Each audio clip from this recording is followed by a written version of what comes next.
And hello, welcome Wednesday morning. It is GBN Live. I'm Todd Cartner, your host, and appreciate you guys joining us today. And today we have with us our guest, Brenda Christ, who is with Movement Mortgage. She's down in our Goose Creek Chapter down in the Charleston market, and we're going to have her on here in just a moment. We do want to thank our sponsor, Grand Strand Law Group.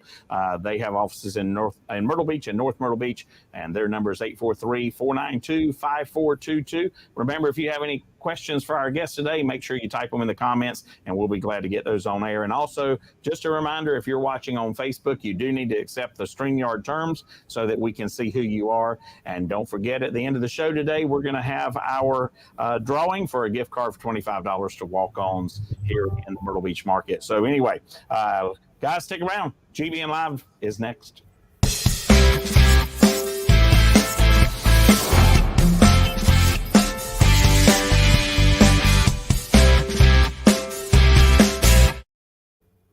And hello again. Look here, we have We Are Homeowners in the back. I love the sign in the back.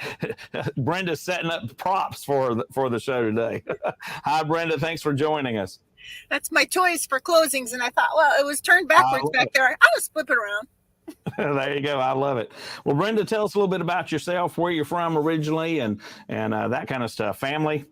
Let's get to know you. I started out in Detroit, Michigan, and in 2008, when the market crashed, my husband had the choice to relocate or lose his job. So here we are, and it's been the best thing that ever happened to us. So I am married, been married for 35 years. I have 3 kids, all grown and out the house now. So mortgages are my world.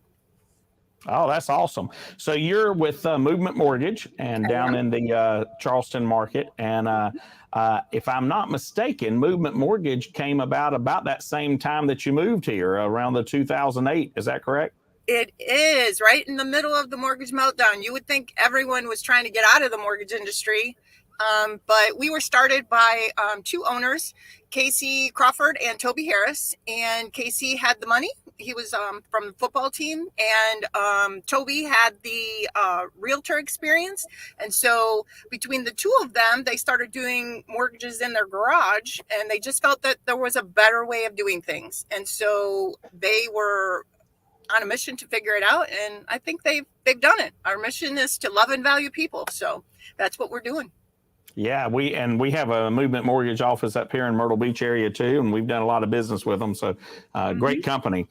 So as a realtor, I always try to talk to lenders about this with this particular topic because first of all, I think it's most important, but secondly, I always like to get the lender's view on that. And that is that anytime I have a buyer, the first thing I tell them, unless they're a cash buyer, is you need to speak to a lender first. Why do you think that's so important, especially in today's market that we're going to get into here in a little bit? Oh, man, I can't stress that enough. It starts with, pulling your credit. And a realtor doesn't want to put you in their car and start driving around to see houses until they know for sure that you're qualified. And until you pull your credit, you may think you know what your credit score is, but many times it's different when we pull it due to it being a mortgage algorithm rather than the score that you see online. And you want to find out if there's anything in there that might cause you some issues. So getting that pre-qualification is huge to both the realtor and the borrower so that they can put an offer in and the listing agent can say, yes, this looks like a great offer. I want to accept this one. And that will never happen until you get that pre-qual letter. Yeah, as a matter of fact, in our market here, we're seeing that you can't even submit an offer without a pre-qualification right now. I had one borrower over the weekend tell me that he couldn't even get a showing. He couldn't even go in and see the house. The listing agent required it before you even made an appointment. Wow. Well, that's the market that we're in, that's for sure. So let's talk about interest rates. And I know that this is a hot topic right now because they're starting to creep back up. But one thing that I think that is important for people to realize is that, first of all, the interest rates are still not to where they were in even 2018 and 19. And they're nowhere close to where they were in 2000, I think, 6, 7, and 8 era. It's true. What are you seeing with interest rates, and where are you seeing what kind of trends going, and is it slowing people down? I think is a big one there. Well, that's a 2-part question. Rates are always going to follow inflation, and so with the shortages that are happening because of the Ukraine thing, and then also the inflation here that's just compounding the issue. So as inflation goes up, rates are going to continue to go up. The other part of that equation is demand. So when you have more people looking for houses than houses are available, that pushes the price up. Normally, when rates start to creep up, values start to come down, but we're not seeing that at all. And we probably won't see that just because of the demand. And that's a twofold thing that's going on too. You have the people that generally demographics is what rates are based on. And the number of people turning in their mid 30s is usually when they buy their first house. The number of people in that demographics is way greater than the number of houses that they're building. And then we also have the compounded people that are moving here, and then people that either want to move up or move down. So yeah, there's several factors that are going to keep demand high. So values are going to be good, which is good for people buying and selling. But yeah, it's just what we're dealing with. But you're right, rates could get much worse. Yeah, they're really not that bad right now overall. Yeah, one thing that I'm really shocked about, though, is that the appraisals are coming in where they need to be, even though the prices have jumped so far. And that has to do with demand. I mean, as long as you have people, value is really essentially what somebody's willing to pay for something. And the appraisers have the ability to, work with those numbers as far as adjustments. They have a little bit of latitude. Obviously, they're going to take recent sales in the area within a certain mileage and use those as their comps. But they have a little bit of latitude with adjustments. So, yeah, I'm not seeing very many appraisals coming low. Yeah, it's crazy. I had just sold one about 2 weeks ago that the guy purchased it and had it built 2 years ago. That was for $289. We were under contract for $449, and it appraised for $492. Wow.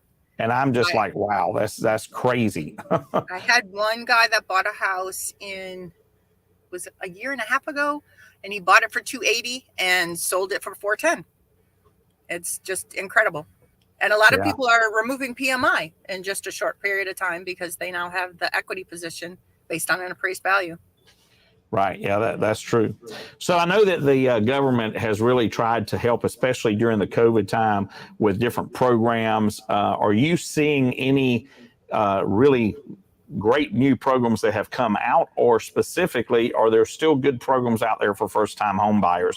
Because I find that with the prices creeping up in every market, not just here, but in every market, I find that it's harder and harder for those first-time home buyers to actually purchase a home. So those government assistance programs, no down payment programs and stuff like that are important. Well, there's the conventional product. If you have a good credit score, conventional may be an option for you. They have a 3% down program for first-time home buyers. And then there is USDA, which has no down payment. Right. You have FHA, which is 3.5%. And then you have state housing that is coming in with the down payment assistance. If you're a hero, they have 10 grand. If you are in a certain income cap, they have 8 grand. So that can definitely help. Yeah. Are you seeing that? I think it's April is when the money for SC housing is usually released. Has that been released yet? Usually it is April. This year they didn't release it until May 2nd. Oh, okay. But it is out now, so people can use that. It is available, and it's just there until the money runs out. Yeah, that's a great program, because as long as you stay in the house for a certain number of years or whatever, you don't have to pay it back. So that's a good one. I see Julie's watching us from Charleston. Thanks so much, Julie. We appreciate you tuning in. Hi, Julie. And we have another Facebook user that says, in order to get rid of your PMI, who needs to appraise the home and how much does it usually cost? Good question. That's a couple of different ways to do that. One is when you organically have 2 years in the property, then you can ask your servicer to order an appraisal and see if that comes in where you need it, and it can be removed that way. The other way is to do a refinance, and as long as the appraisal comes in where it needs to be, then you can remove it that way. Yeah, that's awesome. I will tell you guys, if you're interested in any of those government programs, especially the SC housing, reach out to Brenda, and she can help you get started on those, because sometimes they do take a little bit to get the process going. So you want to go ahead and get started on that if you're thinking about buying a home anytime soon. But they are great programs. I've helped several people get those. There's tons of programs out there for VA loans that are out there as well. So that's pretty cool. So I tell you what, guys, if you have any other questions, please make sure that you put those in the comments and we'll get those on air. When we come back, we're going to talk a little bit more about the market, and we're also going to talk about some condos and townhome sales that we're seeing a change in the market with those. So we're going to talk about those as well. Stick with GBN. We'll be right back after the break. Hi, I'm Jess the Sand. I've been a canine liaison at Grand Strand Law Group for, 30 years? What's that? You don't believe me? I meant 30 dog years, of course. First rule of lawyering, read the fine print. Anywho, my humans at Grand Strand Law Group have a combined 20 years experience. I know, not as much as me, but that's in people years. So yeah, still pretty impressive. Real estate, estate planning, or probate, you need GSLG. Grand Strand Law Group. Trust us, we have a dog.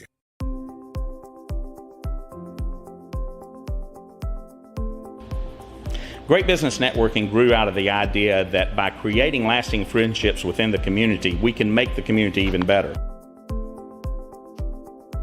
I was looking to network with professionals and to be able to refer my clients to somebody that I trust. Well, it's really important to trust the members of the group because we really generate quality referrals, and to know somebody, be friends with them, and get that qualified referral is the key to success. It is networking, but it doesn't feel like networking, and that is important to me.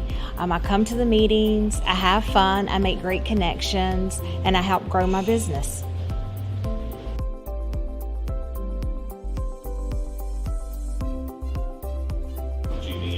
GBN, these are some of the best professionals in the market, and having that resource available to me, that's priceless.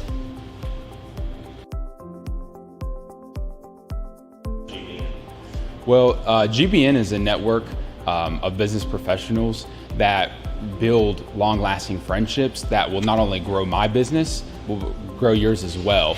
That's what referral marketing is all about. GBN really is the most important marketing for your business. Check us out today.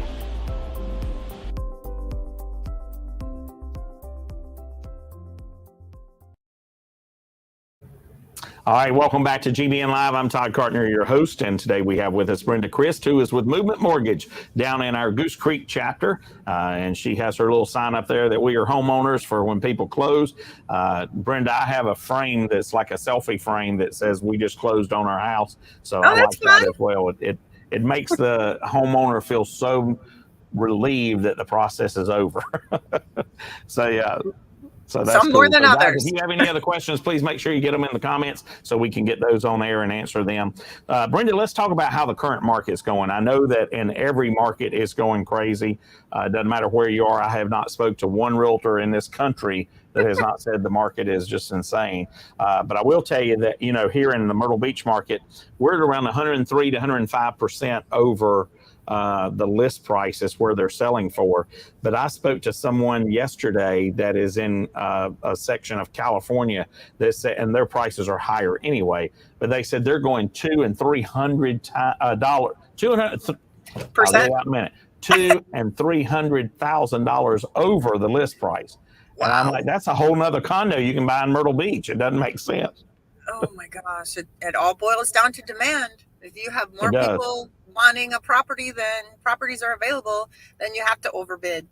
MBS Highway has kind of a cool bid over ask worksheet that I can provide to anybody that may be interested to know if I overbid, how long will it take me to break even based on projections for appreciation.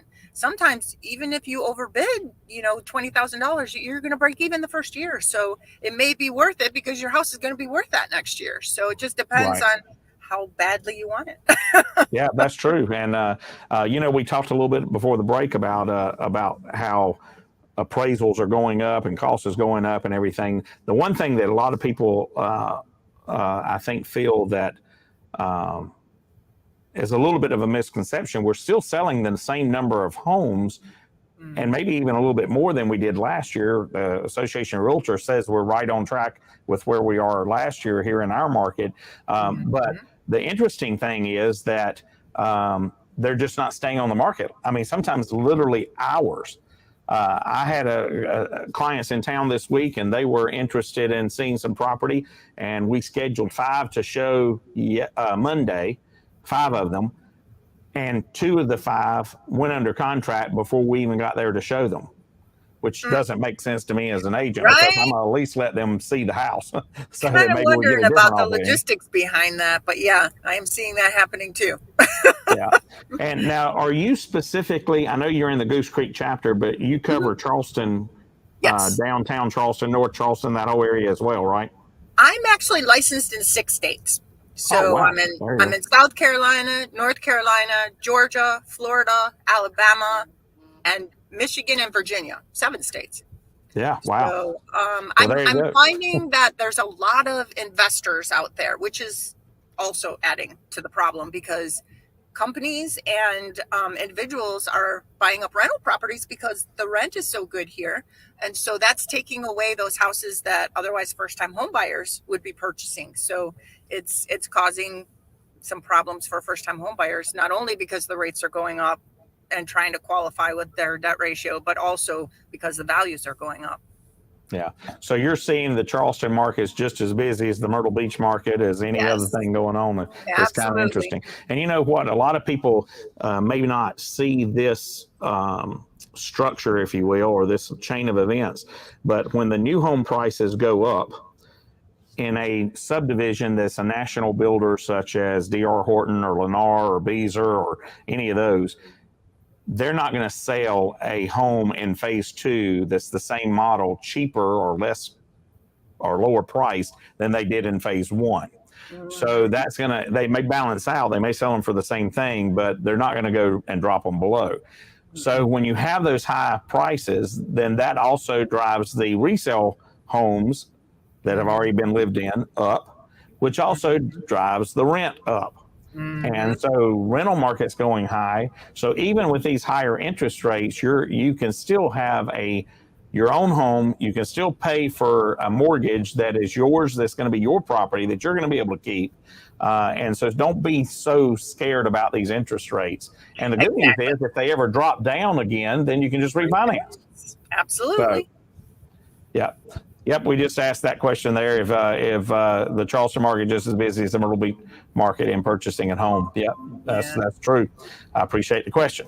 So we're seeing a huge uptick here in the Myrtle Beach market with condos and townhomes. You alluded a little bit to the investors. We're seeing a lot of that. I work with a lot of investors. So with the uptick in those, are you seeing that in the Charleston market, number one? And number two, are you still seeing that they are being financed without too many hiccups?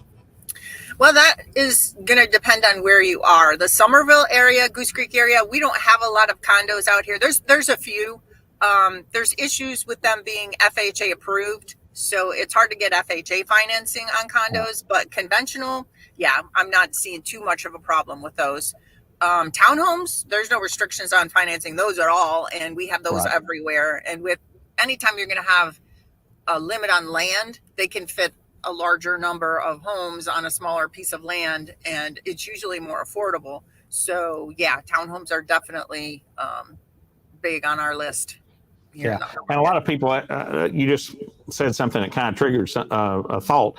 A lot of people don't understand the difference between a condo and a townhome. A townhome, you own the land under it. A condo, if let's say it's a complex with 100 condos in it, then you own 1/100th of the property that the complex sits on. And the association may or may not cover your roof and your walls on a townhome. Right. So you may only need insurance that's walls in, or you may need insurance that covers the whole part of your building in that unit. So it just all depends on how the association has it structured. Right. So.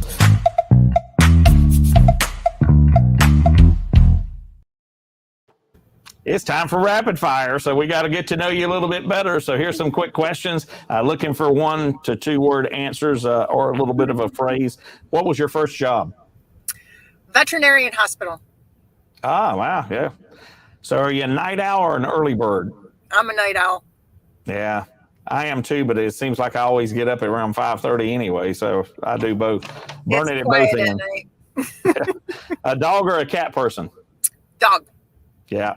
I have 2 huskies and they keep me. I have 2. What time?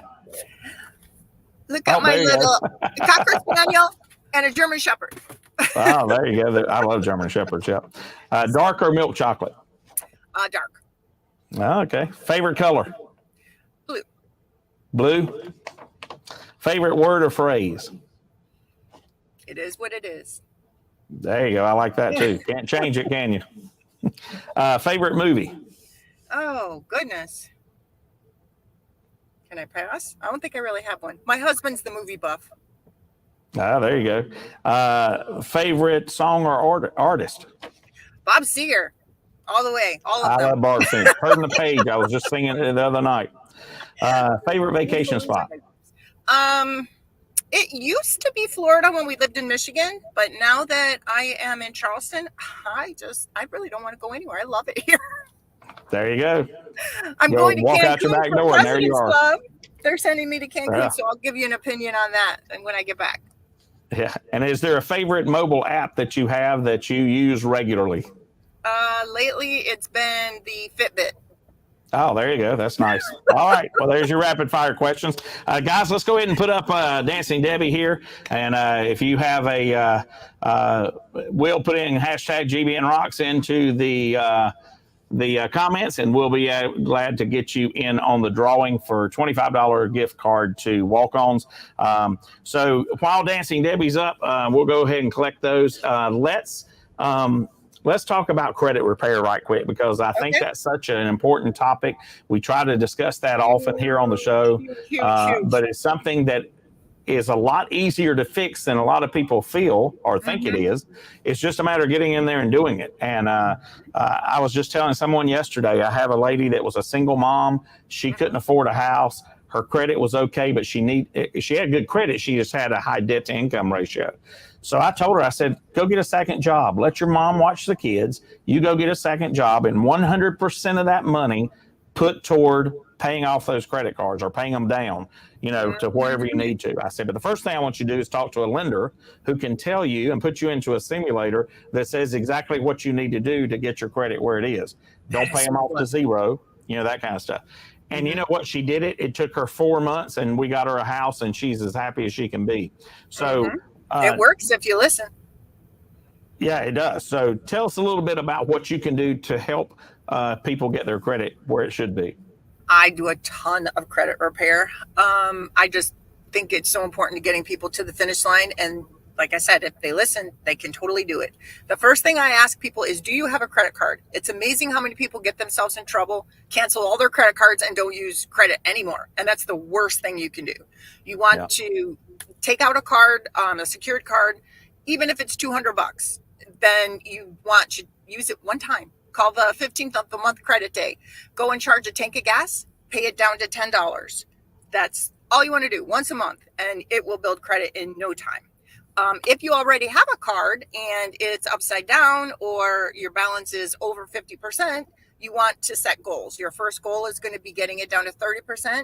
Your next goal is going to be getting it down to 10%. You get the most points available at 10%, but 30% seems to be a realistic goal. So you'll get more points at either level. It's just if you can get it down that far, that's your goal. Installment credit and revolving credit affect your credit completely different. So if you have a lot of revolving debt, if it's possible to take out an installment loan and pay off your revolving, that is going to help you. And then we can work on nailing down the installment loan. Then collections. If you pay collections, they revert to current. So if you are going to pay a collection item, which you want to do, you want to ask them to delete it in return. Tit for tat. If I pay you, you delete it. Ask them for a deletion letter. Not all companies will do it, but you definitely, and don't take the first person that tells you no as gospel. Ask to talk to a supervisor. If you can get that deleted, it is definitely going to help you in the short run. If you can get it paid, it's going to help you in the long run, but it does affect your credit when you pay collections initially.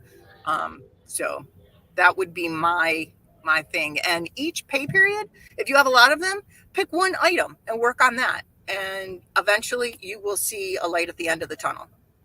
Yeah. Those are my biggies on credit. I'll tell you something else I had a client do one time. She had a garage full of stuff. And I said, I want you to pay off 2 credit cards, and this is how I want you to do it. And she said, okay. I said, have a yard sale and get rid of all that. Yeah. And you you can know do what better she on did? And Facebook she was than able, you can in your yard. she was able to pay a lot of her debt because of that garage sale that it was just sitting there. She didn't need it. Yeah, So exactly. you have to look at it. What's it worth to you? If you want a home, sometimes you have to struggle for a little bit. Stop eating at Starbucks or drinking at Starbucks every day. Do what you got to do to get it out there so that you can be able to get you in the home, and we'll be glad to help you. And before we go, I'm going to come back to this question here in just a moment, but let's go ahead and do our drawing. And our drawing for our gift card. We only have 2 entries in there. I do see a couple people in here that have the, it just says Facebook user because you didn't accept those terms and we don't know who you are. So I'm sorry we can't do anything about that.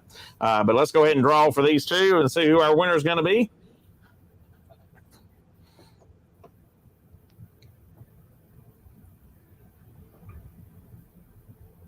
Yep, Ashley Jeter, you're our winner for our $25 gift card to Walk-Ons. We appreciate it. We'll get your information and we'll go from there. So thanks for joining us today. And Brenda, this is the last thing I want to talk about. First of all, great information today, but you've been a member of GBN for a long time. I know in the app it says 2017, but I think that's when we went into the app. So I think you may have been a member even longer than that. Yeah, it may have been like 2012. I've been in GBN a good long time. Wow. Well, just tell us what networking means to you, the referral networking, and how it works, and why GBN is important to you. Oh, GBN has been a really big part of my success. Building a network of professionals in other industries is so important to what you do. When you have clients that need something, you can help them out with people that you know and trust, that are going to call them back, that are going to treat them like you would treat them, that are going to, give them the best service possible. $1 million, you can't put a price tag on that. So that has been a wonderful gift. And then also the referrals that they may know in people that they come in contact with every day. So I think GBN is the greatest thing since sliced cheese. Well, there you go. Well, we do have friends first, business second, just like we have. That's our motto and our philosophy. And it really is true. And just like you said, it's such a huge resource for us to be able in our business as a realtor, as a mortgage lender, to be able to help our clients find people that we know, like, and trust. And I think that's an awesome advantage that we have over a lot of our competition. So guys, if you're looking to get a mortgage and you want to reach out to Brenda, she covers all of 6 states. So you can reach her at 843-330-8002. That's 843-330-8002. Or you can visit her online at movement.com/LO for loan officer, I'm assuming, /Brenda-Christ. That's movement.com/LO/Brenda-Christ. Brenda, thank you so much for joining us today. We greatly appreciate your time, and we wish you the best of luck in the mortgage industry, and hopefully you'll get a little bit of a break here soon because it has been crazy, I know. So, all right, guys, next week we have with us Mike McGraw, who is with Legal Shield. He is in our Murrells Inlet chapter. He'll be joining us live right here on GBN next Wednesday at 11 o'clock. Until then, guys, if it's Wednesday, it's GBN Live. Have a great week. Bye now.